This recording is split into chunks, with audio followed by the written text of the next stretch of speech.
Hey everyone, CreamCube here, and first of all, thank you so much for 1,000 subscribers. I definitely did not expect to achieve this milestone this soon. I'm very grateful for all the support I've been getting recently. I promised a Q&A at 1K subs, and I got a bunch of great questions, so let's get right into it. First, I asked people on my Discord server to ask me some questions. If you want to join it now, then the link will be in the description. The first question is from the Cube Zone, who's wondering what the best 3x3 brand is in my opinion. I definitely say Moyu for me. They have a bunch of great 3x3s from great budget cubes to top tier flagships at all quite reasonable prices. And in my experience, Moyu cubes have worked very well for me. They're usually pretty fast but can still feel my turns, which is important for me. 2022 Saluo 333333333 wants to know why I'm slow at 4x4, and it's definitely because I don't use Yao, and don't regularly practice any end by ends larger than 3x3, but I am starting to get into big cubes a bit more. Isaac asked if I see myself reaching top 100 in an event, and if so, what event, and he clarified that he meant top 100 in the world. I'll say yes, but only in single, and hopefully get a really dumb scramble in 2x2 or Scube, and don't screw it up badly, but not pure mix, because I'm bad. SD asked what my main event is and my main cube for that event. I would consider Scube to be my main event because it's the event I've had the most success at in competitions, including a win. It's the event that I enjoy the most. My main cube is the Gain Enhanced, but I'm thinking of getting the Angstrom version soon.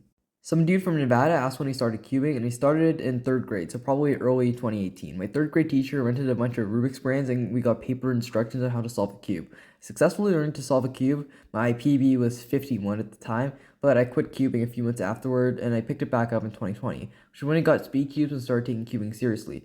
But it wasn't until late 2021 that I attended my first comp. So 2018 for when I could first solve a cube, 2020 for when I first took cubing seriously, and 2021 for when I first competed. Bread Doge wants to know what my least favorite 3x3 is, and I would have to say one of my Rubik's brands was filled with sand for no reason at all. I think I might have misunderstood what sanding a cube meant because I read somewhere that sanding makes it turn faster, so I just threw sand in it for a playground, which is definitely one of the dumbest things that I've ever done, but yeah, whatever. It's a Rubik's brand, who cares?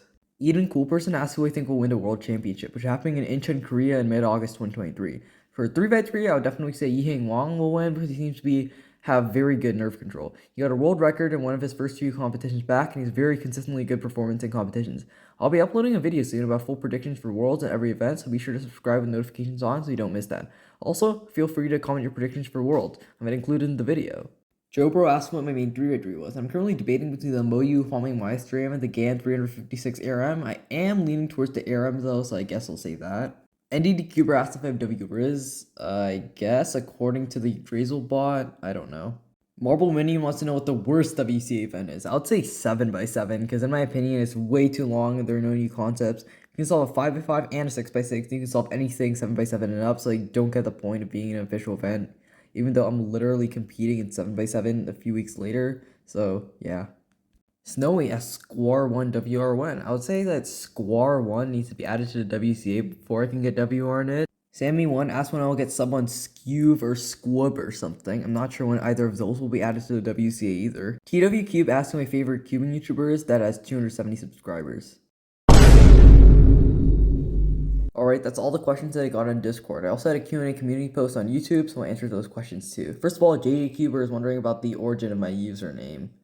Of course. Okay, the real answer is that the cream part of CreamCuber refers to that one color on Megaminx. I actually don't use that color on Megaminx because for me it's hard to differentiate between white and cream. Instead, I use both gray and black, with black opposite of white and gray where cream usually goes. It's weird, but it works better for me than the traditional color scheme. And of course, the cuber part of the name is because I am a cuber, I think. Derek King wants to know how many children I have in my basement.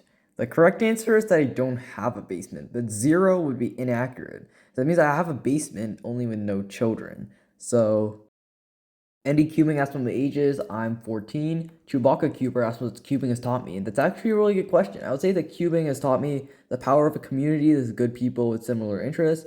Also, through cubing, I learned that I am very good at controlling nerves compared to other people. Like, I generally get significantly faster times in comp than at home. It was really interesting when I first found that out. Cube for Life asked who is the best SoCal WCA delegate. I'll say Elijah Brown because he nemesized me. I don't know when that will not be the case, but yeah.